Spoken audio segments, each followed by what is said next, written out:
ಶ್ರುತಿಸ್ಮೃತಿಪುರಾಣಾನಾಂ ಆಲಯಂ ಕರುಣಾಲಯಂ ನಮಾಮಿ ಭಗವತ್ಪಾದಂ ಶಂಕರಂ ಲೋಕಶಂಕರಂ. ಭಾರತದಲ್ಲಿ 7ನೇ ಶತಮಾನದ ಹೊತ್ತಿಗೆ ಹಿಂದೂ ಧರ್ಮ ಅತ್ಯಂತ ಕಷ್ಟದ ಸ್ಥಿತಿಯಲ್ಲಿರುತ್ತದೆ.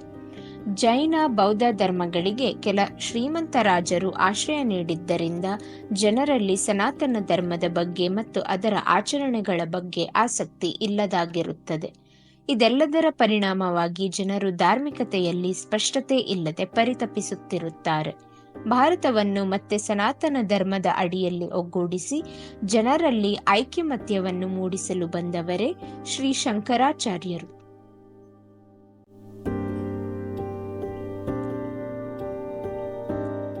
ಶಂಕರರು ಕ್ರಿಸ್ತಶಕ 788ರಲ್ಲಿ ಕಾಲಡಿಯಲ್ಲಿ ಆರ್ಯಾಂಬ ಮತ್ತು ಶಿವಗುರುರವರ ಪುತ್ರರಾಗಿ ಜನಿಸುತ್ತಾರೆ. ಕೇವಲ 5ನೇ ವಯಸ್ಸಿನಲ್ಲೇ ಉಪನಯನ ಸಂಸ್ಕಾರ ಪಡೆದು ವೇದಶಾಸ್ತ್ರಗಳಲ್ಲಿ ಪಂಡಿತರಾಗುತ್ತಾರೆ. ತಮ್ಮ ತಾಯಿ ಸ್ನಾನಾರ್ಥ ಪೂರ್ಣಾ ನದಿಗೆ ಹೋಗುವ ದಾರಿಯಲ್ಲಿ ಬಳಲಿದ್ದರಿಂದ ತಾಯಿಯ ಸೌಕರ್ಯಕ್ಕೋಸ್ಕರ ಪ್ರಾರ್ಥಿಸಿ ನದಿಯ ದಿಕ್ಕನ್ನೇ ಬದಲಿಸಿ ಮನೆಯ ಬಳಿ ಹರಿಯುವಂತೆ ಮಾಡುತ್ತಾರೆ. ಲೌಕಿಕ ಜೀವನದಲ್ಲಿ ಅನಾಸಕ್ತರಾಗಿದ್ದ ಶಂಕರರು ಒಮ್ಮೆ ನದಿಯಲ್ಲಿದ್ದಾಗ ಮೊಸಳೆಯೊಂದು ಅವರ ಕಾಲನ್ನು ಹಿಡಿಯುತ್ತದೆ. ಸನ್ಯಾಸಕ್ಕೆ ಅನುಮತಿ ನೀಡಿದರೆ ಮೊಸಳೆ ಬಿಡುವುದೆಂದು ತಿಳಿದ ಆರ್ಯಾಂಬೆಯು ಶಂಕರರಿಗೆ ಸನ್ಯಾಸಕ್ಕೆ ಅನುಮತಿ ನೀಡುತ್ತಾರೆ. ಶಂಕರರು ಆತುರ ಸನ್ಯಾಸ ಸ್ವೀಕರಿಸಲು ಮೊಸಳೆಯು ಅವರ ಕಾಲನ್ನು ಬಿಡುತ್ತದೆ. ತಾಯಿಯ ಆಶೀರ್ವಾದ ಪಡೆದ ಶಂಕರರು ಕ್ರಮ ಸನ್ಯಾಸಕ್ಕಾಗಿ ಗುರುವನ್ನು ಹುಡುಕುತ್ತಾ ಮನೆಯಿಂದ ಹೊರಟರು. ನರ್ಮದಾ ತೀರದಲ್ಲಿದ್ದ ಶ್ರೀ ಗೋವಿಂದ ಭಗವತ್ಪಾದಾಚಾರ್ಯರನ್ನು ತಮ್ಮ ಗುರುಗಳಾಗಿ ಆಶ್ರಯಿಸಿ ಅವರಿಂದ ಪ್ರಣವ ಮಹಾವಾಕ್ಯೋಪದೇಶವನ್ನು ಪಡೆದರು.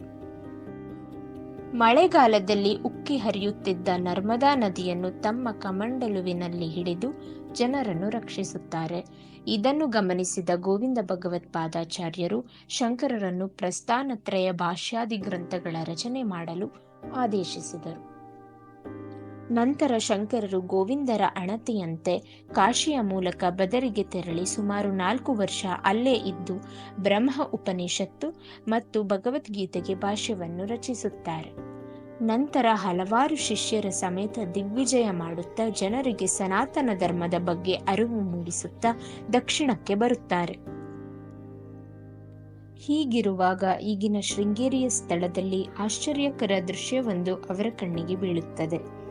ಬಿಸಿಲಿನಲ್ಲಿ ಬಳಲುತ್ತಿದ್ದ ಕಪ್ಪೆಗೆ ಹಾವು ನೆರಳು ನೀಡುತ್ತಿರುತ್ತದೆ. ಇದನ್ನು ನೋಡಿದ ಶಂಕರರು ಈ ಸ್ಥಳವು ಅತ್ಯಂತ ಪವಿತ್ರವೆಂದು ನಿರ್ಧರಿಸಿ ಮೊದಲ ಆಮ್ನಾಯ ಪೀಠವನ್ನು ಅಲ್ಲೇ ಸ್ಥಾಪಿಸಿ ಶಾರದಾಂಬೆಯನ್ನು ಪ್ರತಿಷ್ಠಾಪಿಸುತ್ತಾರೆ. ಶೃಂಗೇರಿಯಲ್ಲಿ 12 ವರ್ಷಗಳ ಕಾಲ ಇದ್ದು ನಂತರ ತಮ್ಮ ದಿಗ್ವಿಜಯವನ್ನು ಮುಂದುವರಿಸುತ್ತಾರೆ. ರಾಷ್ಟ್ರಾದ್ಯಂತ ಸಂಚಾರ ಮಾಡಿ ಇನ್ನೂ 3 ಪೀಠಗಳನ್ನು ಸ್ಥಾಪಿಸಿ ತಮ್ಮ ಶಿಷ್ಯರನ್ನು ಅದರ ಪೀಠಾಧಿಪತಿಗಳನ್ನಾಗಿ ನೇಮಿಸುತ್ತಾರೆ. ಹೀಗೆ ಕ್ಷೀಣಿಸುತ್ತಿದ್ದ ಸನಾತನ ಧರ್ಮವನ್ನು ಪುನರುಜ್ಜೀವನಗೊಳಿಸಿದ ಶಂಕರರು 32ನೇ ವಯಸ್ಸಿಗೆ ತಮ್ಮ ಅವತಾರವನ್ನು ಸಮಾಪ್ತಿಗೊಳಿಸಿ ಕೈಲಾಸ ಪರ್ವತಕ್ಕೆ ತೆರಳುತ್ತಾರೆ. ಶಂಕರರು ಸ್ಥಾಪಿಸಿದ ಮೊದಲ ಪೀಠವೇ ದಕ್ಷಿಣಾಮ್ನಾಯ ಶ್ರೀ ಶಾರದಾ ಪೀಠ. ಶಂಕರರು ಈ ಪೀಠಕ್ಕೆ ತಮ್ಮ ಶಿಷ್ಯರಾದ ಮತ್ತು ಸಾಕ್ಷಾತ್ ಬ್ರಹ್ಮರೂಪರಾಗಿದ್ದ ಸುರೇಶ್ವರಾಚಾರ್ಯರನ್ನು ಮೊದಲ ಪೀಠಾಧಿಪತಿಗಳನ್ನಾಗಿ ನೇಮಿಸಿದರು. ಸುರೇಶ್ವರಾಚಾರ್ಯರ ಪೂರ್ವಾಶ್ರಮದ ಹೆಸರು ವಿಶ್ವರೂಪ ಮಂಡನ ಮಿಶ್ರರು. ಇವರ ಜನ್ಮಸ್ಥಳ ಈಗಿನ ಮಧ್ಯಪ್ರದೇಶದ ಮಾಹಿಷ್ಮತಿ. ಮಂಡನ ಮಿಶ್ರರು ಚತುರ್ವೇದ ಪಂಡಿತರು, ಪೂರ್ವಮೀಮಾಂಸ ವಿದ್ವಾಂಸರು, ವೈದಿಕ ಕರ್ಮಾನುನಿಷ್ಠರು ಆಗಿದ್ದರು. ಶ್ರೀ ಕುಮಾರಿಲಾ ಭಟ್ಟರು ಮಂಡನ ಮಿಶ್ರರ ಗುರುಗಳು. ಮಂಡನ ಮಿಶ್ರರ ಪತ್ನಿ ಉಭಯ ಭಾರತಿ ಕೂಡ ಕರ್ಮಕಾಂಡ ಮತ್ತು ಜ್ಞಾನಕಾಂಡ ಅಧ್ಯಯನ ಮಾಡಿದ್ದ ಪರಿಣಿತೆ.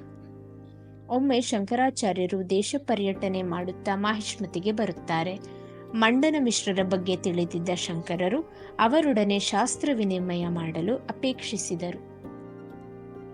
ವಿಶೇಷ ಎಂದರೆ ಈ ಸಭೆಗೆ ಅಧ್ಯಕ್ಷತೆ ವಹಿಸಿದ್ದು ಉಭಯ ಭಾರತೀಯವರು. ಸುಮಾರು 2 ವಾರಗಳ ಕಾಲ ಚರ್ಚೆಯಾಗಿ ಕೊನೆಗೆ ಮಂಡನ ಮಿಶ್ರರು ಶಂಕರರ ಅದ್ವೈತ ಸಿದ್ಧಾಂತವನ್ನು ಒಪ್ಪಿಕೊಂಡು ಸನ್ಯಾಸ ಸ್ವೀಕರಿಸಿದರು. ಶಂಕರರು ಅವರಿಗೆ ಶ್ರೀ ಸುರೇಶ್ವರಾಚಾರ್ಯ ಎಂದು ಅಭಿಧಾನವಿತ್ತರು.